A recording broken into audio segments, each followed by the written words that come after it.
Assalamualaikum warahmatullahi wabarakatuh. Jumpa lagi di channel Ayo Berkebun, channel yang membahas seputar dunia perkebunan. Video kali ini kami akan membahas tentang pupuk Q-Vita ya sobat. Jadi pupuk Q-Vita itu ada 3 varian, ada Q-Vita yang hijau, biru, dan Q-Vita merah. Nah, untuk perbedaan dari ketiga jenis pupuk Q-Vita ini mungkin akan kami bahas di video yang lain ya sobat ya. Untuk video kali ini yang akan kita bahas adalah pupuk Q-Vita yang biru ini.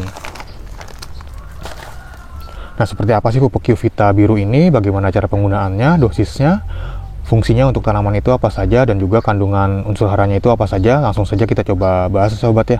Kita lihat dulu untuk keterangan yang ada di kemasannya ini.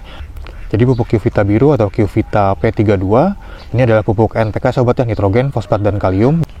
Jadi maksud dari P32 ini adalah kandungan dari P-nya sobat ya, fosfatnya 32%. Nah, sobat bisa lihat di sini ada keterangan unsur haranya. Jadi 16, 32, 16. Jadi ini adalah kandungan unsur hara NPK-nya. Jadi nitrogennya itu 16%, fosfatnya 32%, dan kaliumnya 16%. Jadi pupuk Q-Vita ini adalah pupuk yang mempunyai kandungan unsur hara utama NPK sobat ya, nitrogen, fosfat, dan kalium. Selain NPK juga dilengkapi dengan unsur hara yang lainnya. Di sini ada magnesiumnya sebanyak 0,5%, kemudian ada sulfurnya 0,5%, dan juga ada 0,1% Te. Te ini adalah trace elemennya sobat ya, atau unsur hara mikro. Nah, di sini unsur hara mikronya itu ada zinc, ada mangan, ada copper atau tembaga, ada Fe atau besi, kemudian ada molybdenum, dan juga ada boron. Nah, sekarang kita bahas dulu ya sobat ya, untuk fungsi atau manfaat dari unsur hara NPK, nitrogen, fosfat, dan kalium apa saja. Sobat bisa langsung melihat pada gambar berikut ini. Yang pertama, nitrogen. Jadi fungsi nitrogen itu memperkuat dan memperkokoh tanaman serta daun berwarna hijau tua, merangsang pertumbuhan vegetatif, produksi pigmen hijau atau klorofil yang membuat tanaman lebih hijau, berfungsi untuk sintesa amino dan protein. Kemudian fungsi dari fosfat, membantu produksi dan transportasi gula, lemak, dan protein, penting untuk perkembangan akar dan pembungaan, berperan penting untuk fotosintesis, diperlukan sebagai fungsi normal dari membran sel.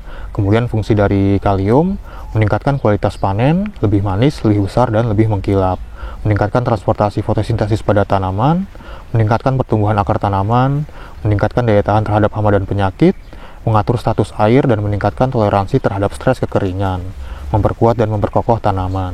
Nah, jadi karena di sini unsur hara yang lebih tinggi itu P ya sobat ya, fosfat. Di sini dia lebih tinggi sebanyak 32%. Jadi fungsi yang lebih ditonjolkan atau yang diutamakan itu adalah fungsi dari fosfatnya itu tadi. Jadi fungsi fosfat itu lebih ke perakaran sobat yang merangsang perakaran dan pembungaan. Nah, di sini juga ada keterangannya sobat ya. Komposisi ini berfungsi untuk memperkuat perakaran dan menyeragamkan bunga dan buah. Nah, pupuk Q-Vita ini produksi dari saprotan utamanya sobat ya, atau paktani ini. Nah, Q-Vita ini berbentuk tepung berwarna biru dan dapat larut dalam air. Nah, untuk yang ini itu kemasan 100 gram ya sobat ya. Yaitu ada 2 kemasan 100 gram dan 500 gram. Nah, sekarang kita lihat dulu untuk keterangan yang ada di balik kemasannya ini. Nah, jadi pupuk Q-Vita ini dibuat dari bahan baku pilihan yang mudah larut dalam air dan langsung dapat diserap tanaman. Perbandingan komposisi NPK dan unsur lain diformulasi sesuai dengan periode pertumbuhan tanaman. Dosis rekomendasinya itu 1-2 gram per liter air dengan interval 5-7 hari sekali. Nah, untuk Q-Vita yang biru ini gunakan menjelang bunga atau memasuki masa generatif. Bisa juga digunakan pada pembibitan menjelang pindah tanam untuk memperkuat perakaran sehingga mengurangi stagnansi saat pindah tanam. Nah, jadi pupuk Q-Vita yang biru ini bisa diaplikasikan pada tanaman yang bibit ya sobat ya, pembibitan saat mau pindah tanam, atau juga bisa digunakan saat memasuki fase generatif, mau masuk generatif. Jadi saat mau berbunga. Nah, di sini ada rekomendasi penggunaannya sobat ya. Jadi dosisnya itu 1-2 gram per liter air.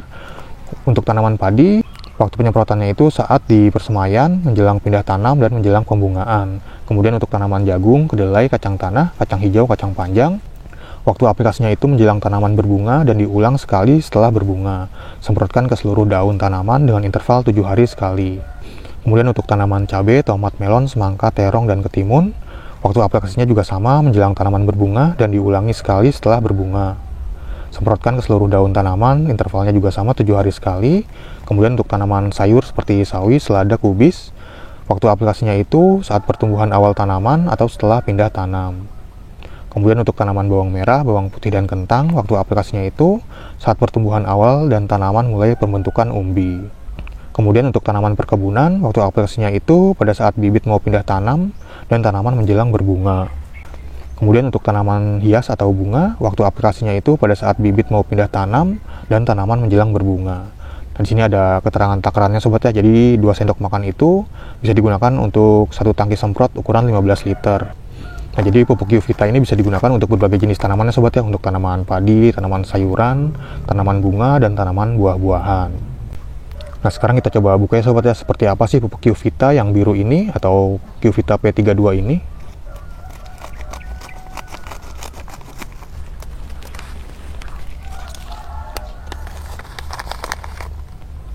Nah, jadi dia berwarna biru seperti ini sobat ya. Sebenarnya itu berbentuk tepung atau seperti kristal, tapi karena ini sudah agak lama, jadi dia itu agak basah sobat ya, agak mencair. Jadi jika pupuk seperti ini tuh, jika sudah dibuka seperti ini, dia lama-kelamaan akan mencair ya sobat ya. Jadi seperti ini, dan ini sangat mudah larut dalam air. Nah, sekarang kita coba praktekkan ya sobat ya, bagaimana cara penggunaan pupuk Q-Vita ini. Nah, di sini ada galon dengan kapasitas air 15 liter. Tadi itu dosisnya untuk 15 liter air itu bisa menggunakan Q-Vita sebanyak 2 sendok makan ya sobat ya.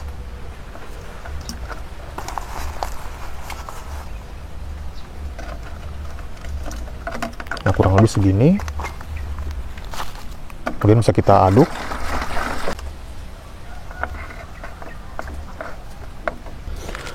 Nah, selanjutnya bisa langsung kita semprotkan ya sobat ya ke seluruh bagian tanaman, terutama ke bagian daunnya. Kurang lebih seperti ini. Untuk cara aplikasinya itu bisa dengan cara disemprotkan seperti ini, bisa juga dengan cara dikocorkan ke media tanamnya. Seperti ini sobat ya, dikocorkan ke media tanamnya. Dan untuk waktu aplikasinya itu bisa sobat gunakan pada saat pagi hari ataupun sore hari sobat ya. Untuk pagi hari itu sekitar jam 7 sampai jam 9-an kurang lebih. Kemudian untuk sore hari itu sekitar jam 4 ke atas lah kurang lebih. Nah, untuk waktu aplikasinya itu tadi saat pembibitan mau pindah tanamnya sobat ya, atau saat menjelang memasuki fase generatif atau fase pembungaan atau pembuahan. Anggap aja ini tanamannya sobat ya, seperti ini kurang lebih untuk cara penggunaannya.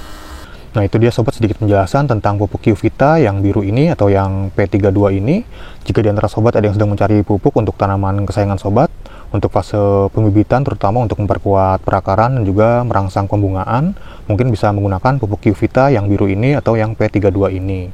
Nah, sobat bisa membelinya di toko-toko pertanian terdekat, atau sobat juga bisa membelinya secara online di marketplace seperti Tokopedia, Bukalapak, Shopee, atau yang lainnya. Atau sobat bisa langsung mengunjungi link yang ada di deskripsi video ini, nanti akan kami lampirkan link pembelian pupuk Q-Vita ini. Atau sobat bisa mengklik keranjang yang ada di video ini sobat ya. Nah, mungkin sekian dulu ya sobat ya untuk video kali ini tentang pupuk Q-Vita biru atau P32 ini. Terima kasih sudah menonton, sampai jumpa di video-video yang lainnya.